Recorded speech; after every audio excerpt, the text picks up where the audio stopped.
புரட்சி தலைவர் எம்ஜிஆர், புரட்சி தலைவி அம்மா அவருடைய நல்ல ஆசையுடனும் கழகத்தினுடைய காப்பாளரும் கழகத்தினுடைய நிரந்தர பொதுச் செயலாளரும் நம்ம எல்லாம் வழிநடத்தி கொண்டிருக்கின்ற அருமை அண்ணன் புரட்சி தமிழர் எங்கள் உயிரினும் மேலான எடப்பாடியார் அவர்களுடைய ஆணைக்கிணங்க விழுப்புரம் மாவட்ட தகவல் தொழில்நுட்ப பிரிவினுடைய கலந்தாய்வு கூட்டம். இந்த கூட்டம் வந்து நம்ம ஏன் கூட்டி இருக்கிறோம்னா, இப்போ நடந்து முடிந்த தேர்தல் வந்து எல்லாருக்கும் இருக்கிற ஒரு கேள்வி, உங்களுக்கு இருக்குது, எனக்கு இருக்குது, தமிழ்நாடு முழுக்க இருக்கிற ஒரு கேள்வி என்னன்னா, தாவேக்கா எப்படி ஆட்சிக்கு வந்தது? அது உண்மையா இல்லையா? கேட்டா சொல்லுங்க. எல்லாரும் அதாவது குப்பம் சொப்பன்ல இருந்து பெரிய இன்ஜினியரிங்ல டாக்டர் படிச்ச ஆளுங்கள்ல இருந்து எல்லாருக்கும் உள்ள ஒரு கேள்வி என்னன்னா, பூத்துல உட்கார கூட ஆள் இல்ல, அவங்க ஆள் எங்க இருந்தா போனான்னு தெரியல, வேட்பாளர் யாருன்னு தெரியல, ஆனா தாவேக்கா எப்படி ஆட்சிக்கு வந்தது? இந்த ஒரு கேள்வி எல்லாருக்கும் இருக்குது. அந்த கேள்வியை தான் நம்ம இப்ப ஆராய்ச்சி, அதுக்காக தான் நம்ம விடை நம்ம ஏதாவது கொஞ்சம் கேதர் பண்ணிருக்கோம். அதை பத்தி தான் நம்ம பேச போறோம். அது எப்படி அந்த தாவேக்கா ஆட்சிக்கு வந்ததுன்னா, இளைஞர்கள் வாக்கு பிளஸ் பெண்கள் வாக்கு, அதாவது வீட்டில் இருக்கிற ஹவுஸ் ஒய்ஃப் அந்த மாதிரி இருக்கிறவங்க வாக்கலாம். இந்த ரெண்டு வாக்கையும் அந்த தாவேக்கா எப்படி கேதர் பண்ணிச்சு அப்படின்றது தான் நம்ம பார்க்கலாம். எப்படி அவங்களுக்கு வாக்கு வந்ததுன்னா, அவங்க வந்து இந்த போன், அந்த ஹவுஸ் ஒய்ஃபா இருக்கிற பெண்களும் சரி இளைஞர்களும் சரி முழு நேரம் மூழ்கி இருக்கிறது போன்ல. அந்த போன்ல வந்து பாத்தீங்கன்னா அவங்க வந்து சொல்றாங்க 1400 கோடிக்கு மேல செலவு செய்து அவங்க அந்த ரீல்ஸ் எல்லாம் போட்டு அவங்க அது மூலியமா பெற்ற வெற்றி தான் இந்த தாவேக்காவோட வெற்றி. அப்போ நாம என்ன பண்ணிட்டோம், நம்ம தாவேக்கா ஒரு பொருட்டா நினைக்காத விட்டுட்டோம். தாவேக்கா எங்க 5000 ஓட்டு வாங்க போதும். ஏன்னா நாம வந்து கண்ணில் நேர்ல பார்த்ததை வச்சு கணக்கு போட்டோம். தாவேக்கால ஆளே இல்லை, ஒரு 2 பேர் தாங்கிறான், 4 பேர் தாங்கிறான், பூத்துக்கு ஒரு ஆள் கூட கிடையாது, வேட்பாளர் கூட 5 பேர் கூட போல, வேட்பாளர் ஓட்டு கேட்க போனா 5 பேர் கூட போல, அந்த வேட்பாளரும் நிறைய இடத்துல காசு வாங்கிட்டு ஊர்ல பார்த்துட்டான், அவனும் ஓட்டு கேட்க போல, வேட்பாளரும் யாரும் தெரியல, வேட்பாளரும் ஓட்டு கேட்க போல, வேட்பாளர் கூடயும் யாரும் போல, எங்கேயும் யாருக்காகவும் அவனும் ஓட்டு கேட்கல, ஆனா திடீர்னு ஜெயிச்சுட்டாங்க. எப்படி? இதுதான் நடந்தது. இப்போ நாம வந்து 2021 அதுதான் நம்ம தவற விட்டோம். 2021 பாத்தீங்கன்னா திமுக சொன்ன தேர்தல் வாக்குறுதிகளை விட நம்முடைய வாக்குறுதிகள் அதிகம். அவங்க வந்து குடும்ப தலைவிக்கு 1000 ரூபாய் சொன்னாங்க, நம்ம 1500 ரூபாய் சொன்னோம். அவங்க சிலிண்டருக்கு 100 ரூபாய் சொன்னாங்க, நம்ம 6 சிலிண்டர் ஃப்ரீனோம். ஆனா இது எல்லாமே புரட்சி தமிழர் மட்டும்தான் பேசினார். நாம போய் கும்பலால காதல வாங்கிட்டு வந்தோம். அதுக்கப்புறம் யாருமே இதை நம்ம வெளியில எடுத்துன்னு போகவே இல்லை. ஆனா திமுக என்ன பண்ணாங்க, போன வாட்டி அவங்க ஐபேக்னு ஒரு நிறுவனத்தை வச்சு எல்லா ஊடகங்களிலும் எல்லா டிவிலையும் போட்டதோடு மட்டும் இல்லாம அவங்க வந்து அந்த பூத் கமிட்டிக்காரங்களை வேலை வாங்கின விதம், அந்த பூத் கமிட்டியில வேலை செஞ்சவங்க என்ன பண்ணாங்க, கரெக்டா போயிட்டு ஒரு வீடா உட்காந்து அந்த குடும்ப தலைவர்கிட்ட போய் உட்காந்து இதெல்லாம் இருக்குதுன்னு பேசினதோடு மட்டும் இல்லாம என்ன பண்றாங்க, அவங்க கிட்ட ஒரு ஃபார்ம் எல்லாம் கொடுத்து கைது வாங்குறோம். இந்தாங்க, நாங்க ஆட்சிக்கு வந்த உடனே மகளிர் உரிமை தொகைக்கு 1000 ரூபாய் கொடுக்குறோம், அதுக்கு இதில் ஒரு கைது போடுங்க, சிலிண்டர்ல 100 ரூபாய் வருதுல அதுக்கு ஒரு கைது போடுங்க. எப்படி நம்ப வைக்கிறாங்க. நம்ம தலைவர் மட்டும் பேசிட்டு போயிட்டாரு, நாம அதை கண்டுக்கல, ஆனா இவங்க நம்ப வைக்கிறாங்க, வச்சு அதை வெற்றி பண்றாங்க. அதே பாணியில போய் அதே அந்த ஐபேக் நிறுவனத்தில் வேலை செஞ்ச ஆதவர்ஜனர் தான் அங்க போய் என்ன பண்றாரு, அதை வேற மாதிரி அவங்க சினிமாக்காரங்கிறதால அந்த பாணியில போயிட்டு அந்த ஒரு பகுதியான ஆட்களை அட்ராக்ட் பண்ணி வெறும் 34% வாக்குகள் தான் வாங்கி ஜெயிக்கிறாங்க. புரியுதுங்களா? என்னன்னா அவங்க நேரம் வாக்குகள் 3ஆ பிரியுது, 4 அணியா நிக்கிறாங்க, 4ஆ பிரியுது. அந்த பிரியத்துல 34% ஓட்டு வாங்குறாங்க. அந்த 34% பேர் 34% பேர்லையும் பார்த்தீங்கன்னா ஒரு 25% பேர் பார்த்தீங்கன்னா ஃபுல்லி அந்த போன்ல மூழ்கி இருக்கிறவங்க தான். அதில் பார்த்தீங்கன்னா அந்த ஒரு 9% பார்த்தீங்கன்னா இப்போ இந்த சின்ன பிள்ளைங்க போய் அவங்க அம்மா கிட்ட ஆயா கிட்ட சொல்லி கேட்டதாலேயோ இல்லை அந்த 2500 தரேன் மாதம் 2500 தரேன் பசங்க படித்த பசங்க 4000 தரேன் இந்த மாரி தேர்தல் பொய்யான தேர்தல் வாக்குறுதியாலையும் ஒரு 9% வாக்கு அவங்களுக்கு கிடைச்சிருக்கு. அவங்களுக்கு கிடைச்சது மூலியமா இன்றைக்கு அவங்க அந்த வெற்றியை பெற்றிருக்கிறாங்க. நாம இதை மனசுல வச்சுக்கணும். ஒண்ணு நம்ம புரிஞ்சுக்கணும். நம்ம அவங்க ஒரு கார்பரேட் கம்பெனியை வச்சு 1400 கோடி போட்டு அவங்க வேலை செய்யறாங்க. ஏன்னா அவங்க கிட்ட கட்சியில ஆளுங்க இல்லை, புரியுங்களா? ஆனா நான் சொல்றேன், தமிழகத்திலே எங்கெங்கெல்லாம் மனிதன் வாழ்கின்றானோ அவன் தீவிர வாழறாங்களோ, எங்கெங்கெல்லாம் தமிழ் பேசுகிற மனிதர்கள் வாழ்கிறார்களோ, அது எந்த இடம் கடல் கடந்த தீவா இருக்கலாம், காடா இருக்கலாம், பஸ் போகாத இடமா இருக்கலாம், ஆனா எல்லா இடத்திலும் அனைத்து இந்திய அண்ணா திராவிட முன்னேற்ற கழகம் இருக்கு. தமிழகத்திலே அனைத்து இந்திய அண்ணா திராவிட முன்னேற்ற கழகம் மட்டும்தான் எல்லா இடத்துலயும் இருக்கு. அப்போ அவன் காசு கொடுத்து செய்யற அந்த வேலைய நம்ம காசு கொடுக்காமலே அந்த கார்பரேட் கம்பெனியை நம்பி செய்யற வேலைய நாம எளிதா பண்ணலாம், ஈஸியா பண்ணலாம். நாம எப்படி அவங்க ஜெயிச்சாங்களோ அதே ஆயுதத்தை இப்ப எப்படின்னா அந்த காலத்துல ராஜா காலத்துல போர்ல காலாட்பட அப்படி போய் சண்டை போட்டு ஜெயிச்ச மாரி இப்போ போன் மூலியமா ஜெயிக்கிறாங்க. இப்ப நாம அதே மாதிரி என்ன பண்ணோம்னா வர உள்ளாட்சி தேர்தலில் நாம வெற்றி பெறணும்னா நமக்கு ஆயுதமே இந்த போன் தான். இந்த போனை நம்ம ஆயுதமா யூஸ் பண்ணி தான் ஆகணும். காலத்தின் கட்டாயம், வேற வழி இல்லை. ஒரு 25-30% ஓட்டு இப்படி ஆயிடுச்சு. அதாவது ஆரம்பத்தில் சொல்லுவாங்க எலெக்ஷன்லாம் ஜாதிக்காக இவ்வளோ % ஓட்டு விடும், காசுக்காக இவ்வளோ % ஓட்டு விடும், கட்சிக்காக இவ்வளோ % ஓட்டு விடும், இதெல்லாம் கணக்கு பண்ணால் தான் ஜெயிக்க முடியும். கட்சி ஓட்டு 1% வரும், காசுக்காக இவ்வளோ ஓட்டு 1% வரும், ஜாதிக்காக இவ்வளோ மாரிலாம் கணக்கு போடுவாங்க. அந்த மாதிரி கணக்கில் இப்போ போனுக்காக இவ்வளோ ஓட்டுன்னு ஒரு 25% ஓட்டுன்னு ஆயிடுச்சு. அப்போ நாம அந்த தகவல் தொழில்நுட்பத்துக்குள்ள நாம போனாதான் வெற்றி பெற முடியும். இப்போ உள்ளாட்சி தேர்தல் நம்ம உள்ளாட்சி தேர்தலில் வெற்றி பெறணும்.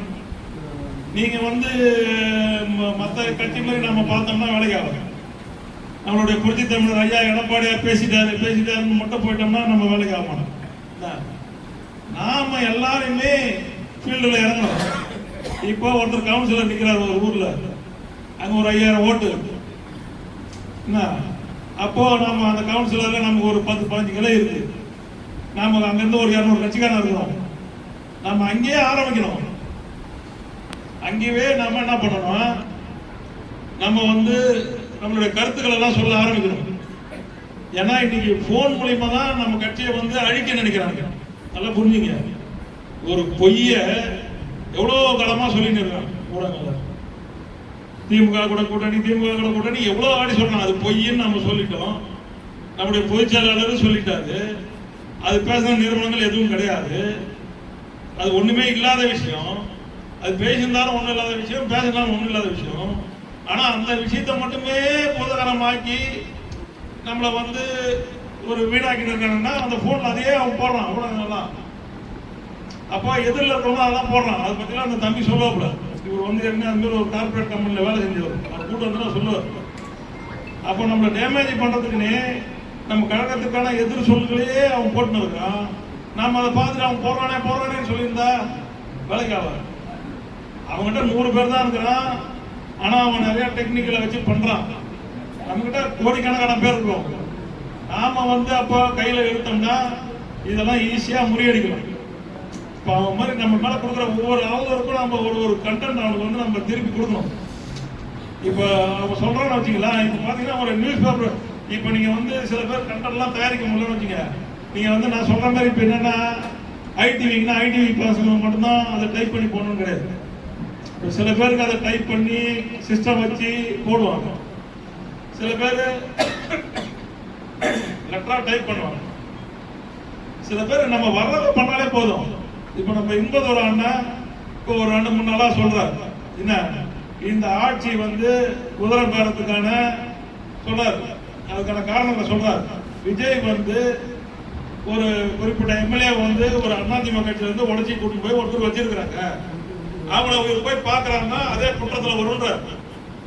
அப்போ நம்ம செய்யாத குற்றத்தை நம்ம திமுக கூட்டணின்றான். ஆனா மக்களுக்கெல்லாம் தெரிஞ்ச, ஊடகங்களுக்கெல்லாம் தெரிஞ்ச இந்த குதிரை பேர ஊழல சோபா வந்து ஒரு வீட்டுல இறங்குது, விஜய் போய் பார்க்கறான். இதை ஏன் நம்ம பரப்பக்கூடாது? இது ஒண்ணுமே இல்ல, வருது இல்ல, இந்த கண்டென்ட் எல்லாம் டிவிலயோ எங்கேயோ வருது. அதை நீங்க வந்து அப்படியே நம்ம அனுப்பிச்சுட்டே இருக்கிற வேலை தான். இதுக்கு வந்து பெரிய டெக்னிக் தேவையில்லை, இதுக்கு வந்து பெரிய படிப்பு இதெல்லாம் தேவையே கிடையாது. அப்படியே கூட கொடுங்க. இதை இன்னைக்கு பேப்பர் கூட எடுங்க, இன்னைக்கு தினமலர் பேப்பர் கூட எடுங்க.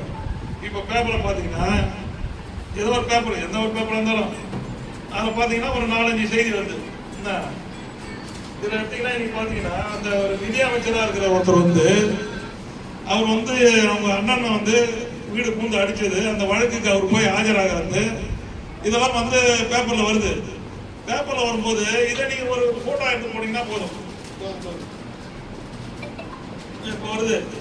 இப்போ பாரு, விசாரணைக்கு ஆஜராகாத இப்பொழுது அவகாசம் கேட்பது ஏன்னு போட்டு தமிழக நிதியமைச்சருக்கு புதுச்சேரி நீதிமன்றம் கேள்வி. இதை சும்மா ஒரு போட்டோ எடுத்து போடலாம். அப்படியே அவைக்கா திமுக நம்ம மேல எவ்வளவு அவதூறு போடலாம், அவங்க மேல நம்ம நீங்க ரெடி பண்ணலாம் கூட பேப்பர்ல அவங்க செஞ்ச நிகழ்ச்சிகள்லாம் நிறைய வருது. அவங்க செய்யற தப்பு. இப்போ இதை திமுக அமைச்சர்கள் மேல வந்து ஊழல் குற்றச்சாட்டு, அவங்க போய் சிங்கப்பூர் ஆஸ்பத்திரி அனுமதியை பெறாங்கன்றதும், இந்த மாதிரி நம்மள வந்து அடுத்தவன் நம்ம கிட்ட எந்த குறையுமே இல்லாத நம்மள அடிக்கிறான். ஆனா அடுத்தவன் மேல ஏகப்பட்ட குறை இருக்குது, இதெல்லாம் நம்ம அடிக்கணும். இப்ப நீங்க சொல்லி கேட்கலாம், பேப்பர்ல தான் வந்து செய்தியா நம்ம போடணும். பேப்பர் படிக்கிறவங்க ரொம்ப கம்மியான சதவீதம் ஆயிட்டாங்க. பேப்பர் படிக்கிறவங்களே அதுல பலவிதம் இருக்கிறாங்க. சில பேர் ராசி பலன் மட்டும் பார்த்துட்டு பேப்பர் வைக்கிறாள் இருக்கிறான், சில பேர் சினிமா செய்திகளை பார்த்துட்டு பேப்பர் வைக்கிறாள் இருக்கிறான், சில பேர் அந்த டீக்கடை பேஞ்சு பார்க்கறதுல எல்லாத்தையும் படிக்கிறாலும் பேப்பர்ல கிடையாது. பேப்பர் படிக்கிறாலும் கம்மி, பேப்பர்ல இருக்கிற எல்லாத்தையும் படிக்கிறாலும் கம்மி. அது மாதிரி நாம என்ன பண்ணணும்னா, இப்ப கிராமங்கள்ல நம்ம உள்ளாட்சியில் நிக்க போறோம், தலைவருக்கு நிக்க போறோம். இப்போ கட்சி ரீதியா ஓட்டு புரியுது. அப்போ நாம வந்து போன 5 ஆண்டு காலத்துல வந்து இந்த 2 ஆண்டு காலத்துல அந்த தாவேக கட்சி ஆரம்பிச்சிருந்து திமுகவும் அண்ணா திமுகவும் தாவேகாவை பத்தி எந்த தகவலும் நம்ம போடாத காரணத்தால அவங்க வந்து நம்ம மேல ஃபர்ஸ்ட் என்ன பண்ணா திமுக மேலே சொல்லிட்டு இருந்ததால நாம என்ன பண்ணோம், விட்டுட்டோம். சரி, அவன் திமுக தானே டேமேஜ் பண்றான், நமக்கு ஃபேவர்னு. கரெக்டா எலெக்ஷனுக்கு ஒரு வாரம் போது என்ன பண்ணிட்டான், அப்படியே திருப்பி நம்ம மேல திருப்பி கரெக்டா நம்மள டேமேஜ் பண்ணான். நாமளும் அந்த நாட்டில் அப்படியே கம்பெனி விட்டோம். இதனுடைய விளைவாக தான் அங்க வந்திருக்கிறாங்க. இப்போ நமக்கு தேர்தல் எப்போ வேணா வரும். தேர்தல்லாம் லேட் ஆகும்னா சொல்லியா சொல்லாதீங்க. திமுக காரங்க முடிவு பண்ணிட்டாங்க, இது நடக்குது. கண்டிப்பா நமக்கு அந்த வேலை நாம அதை செய்ய போறது கிடையாது. கண்டிப்பா அந்த ஆட்சியை கலைக்கிற வேலை அவங்க எதை நடத்தி பண்றாங்க, எதுவும் நடக்க போகுது. ரெண்டாவது அந்த அந்த ஆட்சிக்கும் மெஜாரிட்டி கிடையாது. அது ஒரு பொய்க்கால் குதிரை ஆட்சி. அதுல ஆதரவு தெளிக்கிற கம்யூனிஸ்டே வந்து என்ன பண்ணுது, அவங்களுடைய கூட்டணி கட்சி மீட்டிங் போடும்போது கம்யூனிஸ்ட்காரங்க என்ன சொல்றாங்க, நாங்க வெளியில இருந்தா ஆதரவு தரோம், எங்களுக்கு வந்து நாங்க உங்களுக்கு வந்து நாங்க வந்து உங்க கூட்டணி இல்லைன்னு அவன் சொல்லிட்டான். இது மாதிரி நிறைய முரண்பாடுகள் இருக்குது. அதனால அது நமக்கு உடனே தேர்தல் வரும். ஆனா நம்ம அந்த உடனே தேர்தல் வர்றதுக்கு நம்ம தயாரா ஆகும். நீங்க வந்து இப்ப நிறைய பேர் இருந்தானா நாங்களே கஷ்டப்பட்டு நிறைய இதெல்லாம் ரெடி பண்ணி போடுறோம், நம்ம பேசணும். இது எல்லாம் மக்களுக்கு போனாதான். நீங்க நட்டின இருக்கிறீங்க, நீங்க ஒரு ஏதோ ஒரு கணக்கு பாருங்க தப்பா. சில பேரை கிராமத்துல இவங்களுக்கு என்ன தெரியும், இவங்களுக்கு என்ன புரியும், வாட்ஸ்அப்னா இவங்களுக்கு என்ன தெரியும், பேஸ்புக்னா இவங்களுக்கு என்ன தெரியும், இன்ஸ்டாகிராம் என்ன தெரியும், அதெல்லாம் சும்மா ஜனங்களுக்கு எல்லாமே தெரியுது. அது லேடிஸ் வந்து கரெக்டா பெண்கள் எல்லாமே அழகா அவங்க போன் பண்றாங்க, அவங்க போன்ல எல்லாமே தெரியுது. பசங்க எல்லாருமே இப்ப பிறந்த உடனே விளையாடுறதுக்கு எது இல்லைன்னு கையில போன தானே கொடுக்குறோம் நம்ம. அது சின்ன வயசு 3 வயசு 2 வயசுல இருந்தே போன தான் பண்றாங்க. இன்னைக்கு போன்ல வந்து எல்லாமே வந்துடுது. அதனால தயவு செஞ்சு நம்ம தகவல் தொழில்நுட்பத்தில் வந்து நம்ம அதிகப்படியான பதவிகளை போட போறோம். இப்போ நடக்கிற அதாவது இந்த போர், இப்போ நம்ம ஆட்சியை நம்ம அமைக்கணும், எதிரிகளை வீழ்த்தணும். அதுக்கு ஒரே ஆயுதம் போன். அந்த போன்ல இருக்கிற தகவல் தொழில்நுட்பத்தில் இருக்கிறவங்க தான் போர் வீரர்களாக இருந்து செயல்பட்டாங்க. தகவல் தொழில்நுட்ப பிரிவில் நம்ம அதை வந்து எல்லா பிரிவை விட அதிகப்படியான பொறுப்புகளை போறதுக்காக நாங்கள் புரட்சி தமிழர்கிட்ட வந்து ஐயா எடப்பாடியார்கிட்ட கேட்டு நாங்கள் பர்மிஷன் வாங்கினோம். அதனால நாம இப்போ நிறைய போடணும்.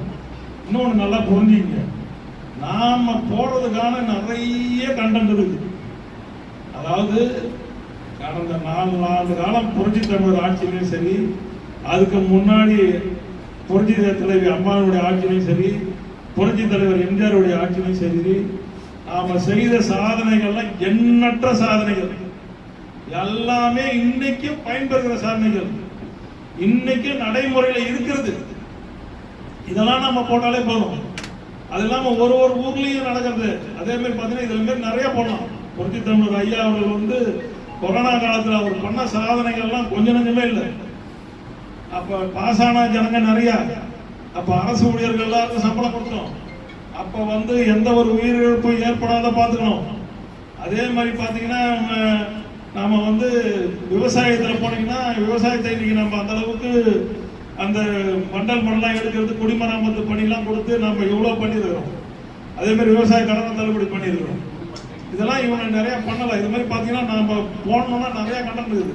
அதே அம்மா ஆட்சியில் அது மாதிரி லேப்டாப் கொடுத்தது, சைக்கிள் கொடுத்தது, இன்னைக்கு நிறைய பசங்க படிக்கிறதுக்கு காரணம் புரட்சி தலைவி அம்மா தான். என்ன சட்டம் ஒழுங்கு அதே மாதிரி ஃபிங்கர் டிப்ல வச்சிருந்தாங்க. இவங்கெல்லாம் இவ்வளவு பண்றாங்க. அம்மா என்ன பண்ணாங்க, 2011 வந்த உடனே என்ன பண்ணாங்க, 2001 வந்த உடனே என்ன பண்ணாங்க, என்கவுண்டர் அடிச்சாங்க. நம்ம 2091 நம்ம ஆண்டோம். அதுக்கப்புறம் 96 to 2001 திமுக ஆட்சி வரும்போது ரவுடிசம் தலை துவங்கி இருக்குது. மெட்ராஸ் எல்லாம் 7 மணிக்கு எல்லா கடையும் சாத்திடுவாங்க. நைட் சர்வீஸ் பஸ் கிடையாது, ஆட்டோ கிடையாது, அந்த அளவுக்கு ரவுடிசம் இருக்குது. அம்மா 2001 வந்த உடனே என்ன பண்ணாங்க, ரவுடிகள்லாம் சுட்டு தரலாம். சட்டம் ஒழுங்கு அப்படியே சீர்கட்ட சட்டம் ஒழுங்கு நிலையா அப்படியே அருமையா ஆயிடுச்சு. இது மாதிரி நாம பண்ண சாதனைகள்லாம், அம்மா பண்ண சாதனைகள், புரட்சி தமிழர் ஐயா பாருங்க, அந்த 7.5 உள்ஒதுக்கீடு இன்னைக்கும் நீட்டுன்றான். பொய்யா ஏதோ ஒதுக்கிறான். இன்னைக்கு நீட்டு இல்லாத போது, நீட்டு வராத போது படிச்ச மருத்துவ மாணவர்களை விட ஏழை மாணவர்கள் அதிகம் படிக்கிறது இப்பதான். இதெல்லாம் நாம போடணும். இதெல்லாம் நம்ம அடிக்கடி போடணும். இதெல்லாம் நீங்க இதெல்லாம் ஏற்கனவே போட்டாச்சு, பழசு, அதெல்லாம் நினைக்காதீங்க. நம்மளுடைய சாதனைகள்லாம் நிறைய இருக்கு. நம்ம புரட்சி தமிழர் ஐயாவுடைய சாதனைகள்லாம் ஏகப்பட்டது இருக்குது. இதெல்லாம் நம்ம போடணும். ஏன்னா ஊடகங்கள்லாம் எல்லாமே நமக்கு எதிராக தான் இருக்குது. அதே மாதிரி சில கார்பரேட் கம்பெனிகள்லாம் நமக்கு எதிராக தான் நிறைய செயல்படுது. அப்போ நம்ம எல்லாரும் இந்த ஆயுதத்தை கையில் எடுத்தோம்னா தான் எல்லாம் அவங்களால முடிஞ்சது. ஒண்ணுமே இல்லை, ஒரு கேமராவில் நமக்கு ஒரு போட்டோ எடுக்க தெரியாதா, பேப்பர்ல வருதா, இதை போடுறாங்க. அந்தந்த ஊர்ல இந்த ஒண்ணுல திண்டிவனத்துல தூய்மை பணியாளர்கள் போராட்டம் இப்போ எடுத்து போடு. எல்லாமே ஒரு அடிதான். ஒரு ஆணியை சுத்திய ஒரே அடி அடிச்சு டப்புன்னு இறங்கிட முடியுமா? அது பொறுமையா டக்குன்னு அடிச்சாதான் அந்த ஆணி இறங்கும். அடிக்கடி தான் இறங்கும். அது மாதிரி நாம நிறைய தகவல், நீங்க இது போட்டா அதாயிடுமோ, அதை போட்டா இதாயிடுமோ அப்படின்னு நினைக்காதீங்க. இவர் தான் கிங்க போறதுல, இவர் தான் சிங்க, நாம வேஸ்ட், அந்த கதையெல்லாம் போகாதீங்க. ஒரு போர் நடக்குதுன்னா அதுல 1 லட்சம் போர் வீரர் இருப்பான், 10 லட்சம் போர் வீரர் போவான். எல்லாரும் கத்தி எடுத்து சண்டை போட்டாதான் ஜெயிக்க முடியும். அது ஒருத்தர் மாவீரனா தளபதியாகிறாரு, அவர் மட்டும் கத்தி எடுத்து சண்டை போட்டா நாமலாம் சும்மா நின்னா ஜெயிச்சிடலன்னா முடியுமா? முடியாது. எல்லார் கையிலும் போடுது, எல்லாம் போடுங்க. உள்ளாட்சி துறையில நம்ம வெற்றி பெறணும். அவங்க அநியாயம் நடக்குது. அந்த தாவேக்கால நிறைய அநியாயங்கள் இருக்கு. நம்ம சொல்லணும்னா எவ்வளவு சொல்லிட்டு போலாம், நிறைய கருத்துக்களை சொல்லலாம். இப்ப ஊடகங்களை சொல்றான். ஊடகங்களை பாருங்க, இப்ப நம்மளை பத்தி எவனா திட்டினா அதை போடுறான், அவன் திட்டானே நாம திட்டினா அதை போடுறான். நாம இன்னைக்கு தமிழகத்திலே ஒரு ஜீவாதார பிரச்சனை, தமிழகத்தை காப்பாற்றக்கூடிய ஒரு பிரச்சனை, அதாவது விவசாயிகளுக்கான பிரச்சனை. அது சொல்லுவாங்க, விவசாயியினுடைய வேர்வை நிலத்திலே விழுந்தால் மண்ணும் பொன்னாகும், விவசாயிகளுடைய கண்ணீர் நிலத்திலே விழுந்தால் மண்ணும் மயான பூமி ஆகிடும். அப்போ எவ்வளவு ஒரு முக்கியமான பிரச்சனை, எவ்வளவு ஒரு சென்சிட்டிவான பிரச்சனை, எவ்வளவு நம்மளுடைய ஜீவாதார பிரச்சனை, நம்மளுடைய வாழ்க்கை பிரச்சனை.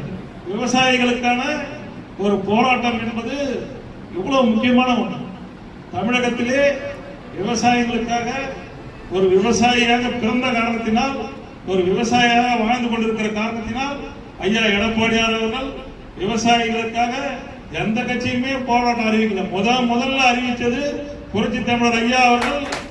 அந்த போராட்டத்தை அதுவும் விழுப்புரம் மாவட்ட கழக சார்பாக நம்ம நடத்துறதுக்கு நமக்கு ஒரு வாய்ப்பை கொடுத்தார்கள். தமிழகத்தின் முக்கிய பிரச்சனை நடந்து வாழ கொடுத்தார். ஆனா நாம நடத்தின ஒரு போராட்டம் அது தமிழகத்திலே நாம மட்டும்தான் இந்த ஊர்ல நடத்துறோம், விவசாயிகளுக்காக நடத்துறோம். அந்த ஒரு போராட்டம் நடந்துச்சுன்னு கூட நிறைய ஊடகங்கள் போடவே. புதிய தலைமுறை ஏதோ ராஜ் டிவி, சன் டிவி ஏதோ 2-3 இதுதான் வந்தது. மீதி ஊடகங்கள்லாம் போடல. நீங்க அந்த ஊடகங்கள் அப்ப எப்படி தப்பான ஊடகங்கள்? நீ எங்களுக்காக போட தேவையில்ல, விவசாயிகள் மட்டும் கத்திட்டே இருந்தா போதுமா? விவசாயிகளுக்காக ஒரு பேர் இயக்கம், அனைத்து இந்திய அண்ணா திராவிட முன்னேற்ற கழக இயக்கம் ஒரு போராட்டத்தை அறிவித்து நடத்துது. அதை கூட உங்களுக்கு போட மனசு இல்ல. அப்ப நல்லது செய்யறதுக்கெல்லாம் ஊடகங்கள் இல்ல. எவனா அடிச்சுக்கினா, யாரா ஒருத்தரை திட்டனா, யாரா ஒருத்தர் அவதூறு சொன்னா, இதை போறதுக்கு தான் ஊடகங்கள் இருக்குது. அப்போ நாம செய்த நல்லதெல்லாம், நாம போராட போற நல்லதெல்லாம் நாம மக்களுக்கு தெரிவிக்கணும்னா நாமளே தான் அதை செஞ்சோம். என்றைக்குமே அதிமுகவுக்கு நாளேடுகளும் சரி, ஊடகங்களும் சரி சப்போர்ட்டா இருந்ததில்லை, எதிர்ப்பாக தான் இருந்தது. எதிர்ப்பான கருத்துக்களை தான் போட்டு, தவறான கை செய்திகளை தான் சொல்லிட்டு இருக்காங்க. அப்போ இவங்களெல்லாம் எதிர்த்து போராடக்கூடிய ஒரு நிலையில நாம் இருக்கிறோம்.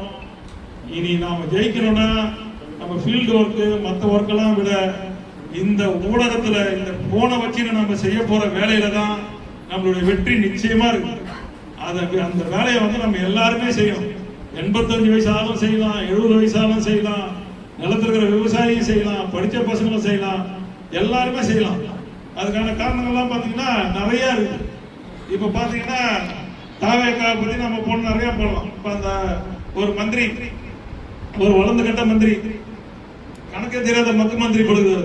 அவர் என்ன சொல்றாரு, இந்த குட்கா ஊழல் திருடணும், இந்த நம்ம நில அபகரிப்பு திருடணும் சேர்ற ஒரு இணைப்பு அவர் பேசுறாரு.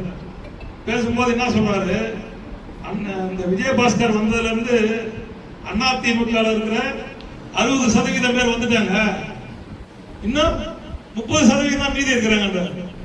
அவனுக்கு 100%த்துல 60 போச்சுன்னா மீதி 40 இருக்கிறது அவனுக்கு தெரியல. இவன் வந்து சொல்றான் 60% வந்துட்டாரு குட்கா பாஸ்கர் வந்த உடனே, இன்னும் நமக்கு வர வேண்டியது 30% தான் இருக்கிறது.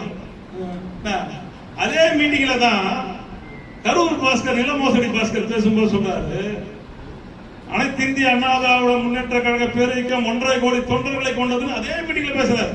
அதே இவன் பேசுறதுக்கு 4 மணி முன்னாடி அவர் பேசுறாரு.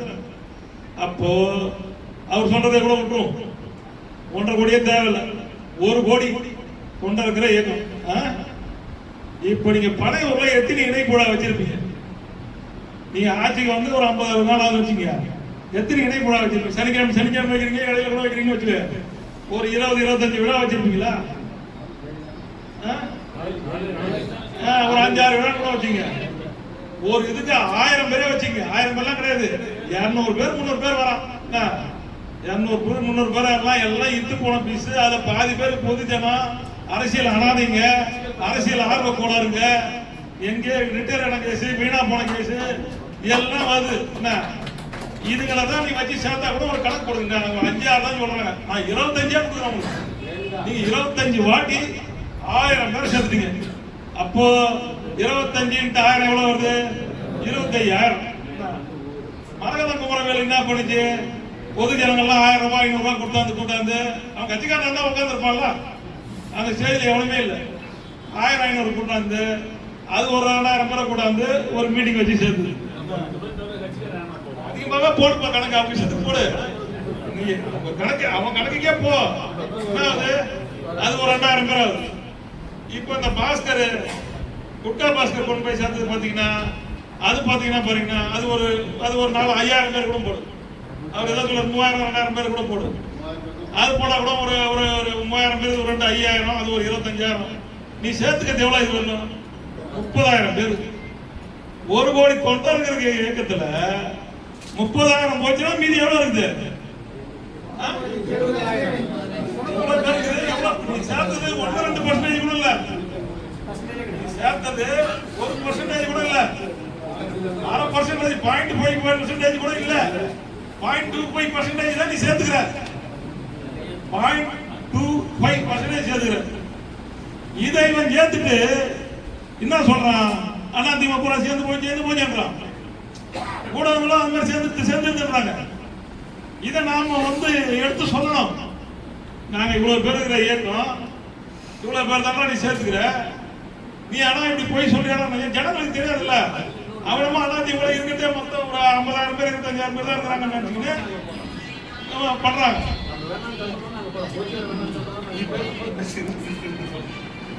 அந்த மாதிரி பண்றான் ஒண்ணு. என்ன அப்புறம் பாத்தீங்கன்னா இந்த விஜய் எடுத்துங்க, அவரு வரும்போது என்னென்னமோ சொல்லிட்டு வந்தார். என்ன, நான் நாளைக்கு விவசாயியா பிறக்கணும்னு ஆசைப்படுறேன், விவசாயிகளுக்கு வாழணும்னு ஆசைப்படுறேன், விவசாயிகளுக்கு செய்யணும். நம்ம விவசாயிகளுக்கு ஒன்றும் செய்யல, ஏமாத்துனீங்க. என்ன அதை ஏமாத்துறீங்க, அதோட முடிஞ்சிச்சு. அதுக்கப்புறம் மெஜாரிட்டி இல்லை, நான் ஊழல் செய்ய மாட்டேன்னு சொல்லிட்டு சோபா நிறைய கட்டுக்கட்டா பணத்தை கொடுத்து எம்எல்ஏங்களை வாங்குறீங்க. அதோட மட்டும் இல்லாம இன்னைக்கு வரலும் நீங்க எம்எல்ஏங்களா வாங்குறீங்க. சரி, நீங்க எம்எல்ஏ வாங்கல, ஒரிஜினலா பண்றீங்கன்னு வச்சுங்க, ஏன் அந்த சேர்ற குட்கா பாஸ்கர் மாதிரி ஆளுங்கெல்லாம் ஏன் போட்டோ எடுத்துக்க மாட்டீங்க? நீங்க ஏன் உங்க தலைமை சேர்த்துக்க மாட்டீங்க? நேற்று வந்து சந்திக்கிறீங்க, சரி நீங்க உங்களுக்கு வேலை இருந்தது பணிச்சுமான்னு விட்டுருங்க. நேற்று நீங்க எல்லாரும் போய் பாத்தீங்கல்ல, அந்த போட்டோவை ஏன் நீங்க போட பயப்படுறீங்க? நீ யோக்கியனா இருந்தா, நீ சேர்த்தவன் யோக்கியனா இருந்தா, நீ ஏன் அந்த போட்டோ போற பயப்படுற? இவன் வெளியில வந்து அவர் பார்த்தார், எங்களை தனித்தனியாக பேசினார், அன்பாக விசாரித்தார். போட்டோ போட முடியுமா முடியாதாடா? ஏன்னா உணர முடியல. ஒண்ணு நீ திருடனா இருந்தாலும் அவன் திருடனா இருக்கணும். போட்டோ ஏன்னா எடுத்துக்க மாட்டீங்க? ஒண்ணு இவன் திருடனா இருக்கணும், இவன் திருடனா இருக்கணும். எவ்வளவு ஒருத்தர் திருடனா இருக்க போட்டோ எடுக்க மாட்டீங்க பயந்துங்க. இதை நாம எடுத்து சொல்லணும், புரியுதுங்களா? அதே மாதிரி இப்ப என்ன பண்றாரு, கரூர் இவர் கட்சி ஆரம்பிக்கும் போதே 5 பேர் பாவம் இளைஞர்கள் இறந்துட்டான். ஃபர்ஸ்ட் மாநாடு விக்கிரவாண்டியிலே ஆக்சிடென்ட் இருந்துதான், அவங்கள போய் பார்க்கவும் இல்லை. அந்த மாநாடு ஆரம்பிக்கிறது முன்னாடி அவங்க இறந்துட்டாங்க. அது எல்லா செய்தியும் வந்துச்சு. அதுக்கு ஒரு இரங்கல் தீர்மானம் போட கூட இவனுக்கு மனசு இல்லை. அந்த மாநாட்டுல அந்த இறந்த 5 பசங்க பாவம் இளைஞர்கள் உன்னை நம்பி வந்து இறந்துட்டான். அவனுக்காக ஒரு 2 நிமிஷம் மௌன அஞ்சலி செலுத்த உனக்கு மனம் இல்லை. அவனுக்காக ஒரு இரங்கல் தீர்மானம் போடுறதுக்கு உனக்கு மனசு இல்லை. அவனை போய் பார்க்கறதுக்கு உனக்கு மனசு இல்லை. அதுக்கப்புறம் மாநாட்டில் 5 பேர் சாவலாம், இதை பார்க்க மனசு இல்லை. இவனை போய் எதுக்கு பார்க்கறது உனக்கு எதுவுமே இல்லை. இந்த மாரி உனக்கு நிறைய எதுவுமே உனக்கு பார்க்கறதுக்கு மனசு இல்லை. அந்த நேரம் கிடையாது. என்ன கரூர்லயும் அது மாதிரி செத்தான். நீ பேசிட்டு இருக்கும் போதே சாவறான், நீ பேசிட்டு இருக்கும் போதே தூக்கிட்டு போறாங்க ஆள. நீ பேசும்போதே சொல்றாங்க நீ பேச்சே நிறுத்தல. அந்த கூட்டத்தை இன்னைக்கு அந்த மந்திரி சொல்றாரு போலீஸை வச்சு கொண்டாங்கன்னாரு. சிபிஐ விசாரணை நடந்திருக்குது, அதை பத்தி நம்ம பேசக்கூடாது. அதுல நிறைய பேர் இருந்தவங்கலாம் ஸ்டேட்மெண்ட் சொல்லியிருக்கிறாங்க. நாங்க எல்லாம் பொதுஜனம் தனியா நின்று இருந்தோம், அவங்க கூட வந்த கூட்டங்களை மிரிச்சு அடிச்சு என்ன பண்ணி எல்லாமே சொல்லியிருக்கிறாங்க. நம்ம அது வேணாம், சிபிஐ விசாரணையில இருந்து அது பேச வேணாம். ஆனா அந்த இறந்தவங்களை வந்து இந்த குடும்பத்தை நீ ஆட்சிக்கு வந்து இவ்வளவு நாளாவது நீ போல, இப்ப நீ போற, எதுக்கு போற? கரூர் எம்எல்ஏ விஜயபாஸ்கர் ரிசைன் பண்ணிட்டார். அங்க இடைத்தேர்தல் வருது, கடூர்ல இடைத்தேர்தல் வருது. அந்த எம்எல்ஏ ரிசைன் பண்ண மறுநாள் அறிவிப்பு வருது, கரூருக்கு வந்து இவர் வந்து அந்த 41 பேரை பார்க்க போறாரு, அந்த அந்த இறந்தவங்க குடும்பத்துல வேலை வாய்ப்பு கொடுக்க போறாரு. அப்போ நீ என்ன பண்ற? நீ ஒரு ஆதாயம், சந்தர்ப்பவாதி, ஒரு ஆதாயத்தை எதிர்பார்த்து அந்த இடைத்தேர்தலை ஜெயிக்கணும்ன்ற நோக்கத்தோட நீ வந்து கரூருக்கு போற. இதே இன்னொரு நீ என்ன பண்ற? திருச்சியில அதே இடைத்தேர்தல் வந்து திருச்சிக்கு போற. இதே நீ பெரம்பூர்ல ஜெயிச்சு அங்கேயா போல? இது வரணும், உன் வீட்டுக்கு பக்கத்துல இருக்குது மெட்ராஸ்ல பெரம்பூர், அங்க போய் இதுவரை நீ நன்றி சொல்லல. எங்கெங்கெல்லாம் இடைத்தேர்தல் வருதுமோ அதை நீ நன்றி சொல்ற. இது மாதிரி ஒரு சந்தர்ப்பவாதியா மக்களை ஏமாற்றி வாக்கு பெற்று மக்களை வஞ்சிக்கின்ற ஒரு கட்சியாக, இது ஒரு ஊழல் நிறைந்த கட்சியாக இருக்குது. இப்ப பாத்தீங்கன்னா நம்ம ஊர்ல இருக்கிற ஒரு பொண்ணு இன்னைக்கு பாத்தீங்கன்னா அரசு வழக்கறிஞர்கள் தான் நீங்க நம்ம கோர்ட்ல வந்து பல அப்பாவி ஏழைகள் இவங்க எல்லாம் வஞ்சிக்கப்பட்டு பாதிக்கப்பட்டவங்க நீதி வேணும்னு நீதிமன்றத்துக்கு போகும்போது அவங்களுக்காக வாதாட போறது யாரு? அந்த அரசு வழக்கறிஞர்கள். அந்த அரசு வழக்கறிஞர்களுக்கெல்லாம் நீங்க பணம் வாங்கின போறீங்கன்னு உங்க கட்சியை சேர்ந்த ஒரு பெண் வழக்கறிஞர், அது வழக்கறிஞர் பிரிவு இணை செயலாளர் ஜெகதீஸ்வரி என்ற பெண்ணு உயர் நீதிமன்றம் ஞானேஸ்வரி வந்து உயர் நீதிமன்றத்தில் வழக்கு போடுறாங்க. இவ்வளவு கேவலமா இருக்கு. இப்படி பாதிக்கப்பட்ட ஜனங்களுக்காக நியாயத்துக்காக போராட வேண்டிய அரசு வழக்கறிஞர்ல ஒருத்தரை பார்த்தா ஆடு திருந்த கேஸ்ல இருக்கிற ஒருத்தரை போடுறாங்க. இப்படி ஏழை எளிய ஜனங்க பாதிக்கப்பட்ட பசங்களுக்காக வாதாடக்கூடிய அரசு வழக்கறிஞரை ஒரு ஆடு திறந்த குற்றவாளி எல்லாம் போட்டா இந்த நாடு என்ன ஆகும்? இந்த நீதிமன்றம் என்ன ஆகும்? நீதித்துறையினுடைய செயல்பாடுகள் எப்படி இருக்கும்? இதெல்லாம் நாம எடுத்து போடணும். இது மாதிரி அவங்க மேல பாத்தீங்கன்னா நம்ம நிறைய குற்றச்சாட்டுகளை சொல்லிக்கிட்டே இருக்கலாம். ஆனால் நம் கழகம் மட்டும்தான் மக்களுக்காக உழைத்த கழகம், ஏழை எளிய மக்களுக்காக உழைத்த கழகம். நாளைக்கு ஏழை எளிய மக்களையும் இந்த நாட்டையும் காப்பாற்ற போற கழகம் நம்ம கழகம் தான். மீதி எல்லாமே சீட்டிங் பார்ட்டி தான். அது திமுகவா இருக்கட்டும், தாவேகா இருக்கட்டும், அவங்க முதுகுல ஏகப்பட்ட அழுக்குகள் இருக்குது, ஏகப்பட்ட கரைகள் இருக்குது, நிறைய சொல்லலாம். இப்ப அதான் அவங்க கட்சிக்காரரே அந்த பிஸியா வந்து இவ்வளவு பணம் வாங்கி இது பண்ணான்னு வழக்கே போட்டுக்கிறாங்க. நமக்கே தெரியும் என்னென்ன நடக்குதுன்னு. இன்னைக்கு வரையும் ஆர்டிஓ ஆபீஸ்ல வாங்குற லஞ்சம் வாங்கிட்டு தான் இருக்கிறாங்க.